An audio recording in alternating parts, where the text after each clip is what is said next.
नमस्कार, मैं हूं देवांजलि मोइत्रा। लद्दाख में चीन के साथ भारत का दो हाथ जारी।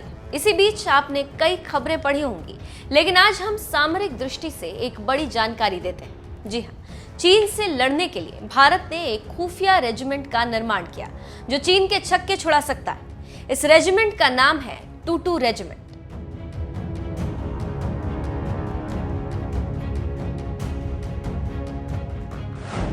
टूटू रेजिमेंट भारतीय सैन्य ताकत का वो हिस्सा है जिसके बारे में बहुत कम जानकारियां ही सार्वजनिक तौर पर उपलब्ध है। ये रेजिमेंट आज भी बेहद गोपनीय तरीके से काम करती है और इसके होने का कोई प्रूफ भी पब्लिक नहीं किया गया है। टूटू रेजिमेंट की स्थापना साल 1962 में हुई थी। ये वही समय था जब भारत और चीन के बीच युद्ध हो रहा था। उस वक्त प्रधानमंत्री जवाहरलाल नेहरू ने टूटू रेजिमेंट बनाने का फैसला लिया था।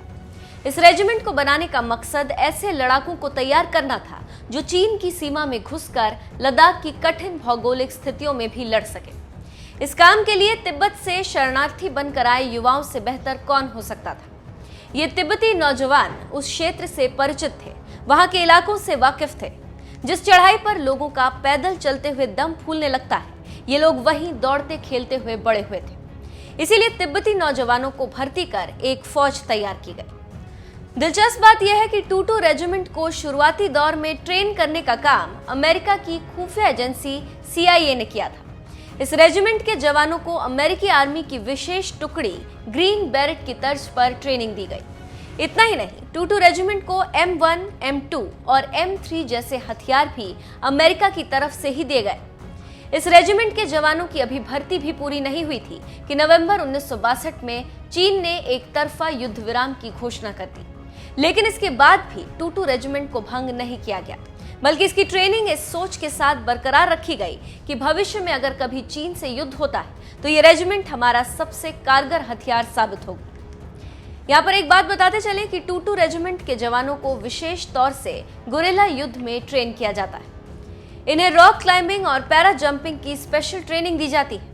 अपने अदम्य साहस का प्रमाण टूटू रेजिमेंट ने 1971 के बांग्लादेश युद्ध में भी दिया है, जहां इसके जवानों को स्पेशल ऑपरेशन ईगल में शामिल किया गया था। इस ऑपरेशन को अंजाम देने में टूटू रेजिमेंट के 46 जवानों को शहादत भी देनी पड़ी थी। इसके अलावा 1984 में operation blue star, operation Meghdoot और 1999 में हुए कारगिल युद्ध के दौरान ऑपरेशन विजय में भी टूटू रेजिमेंट ने अहम भूमिका निभाई थी। इस रेजिमेंट के जवानों का सबसे बड़ा दर्द ये रहा कि इन्हें अपनी कुर्बानियों के बदले कभी वो सार्वजनिक सम्मान नहीं मिल पाया जो देश के लिए शहीद होने वाले दूसरे जवानों को मिलता है। इसके पीछे की वजह है कि टूटू रेजिमेंट बेहद गोपनीय तरीके से काम करती रही। इसकी गतिविधियों को कभी भी पब्लिक नहीं किया जाता। यही वजह है कि 1971 में शहीद हुए टूटू के जवानों को न तो कोई मेडल मिला और न ही कोई पहचान मिली। जिस तरह से रॉ के लिए काम करने वाले देश के कई जासूसों की कुर्बानियां अक्सर गुमनाम हो जाती, वैसे ही टूटू के जवानों के शहादत को पहचान नहीं मिल सकी। तो आप समझ सकते हैं कि टूटू रेजिमेंट क्या है और ये क्यों महत्वपूर्ण है।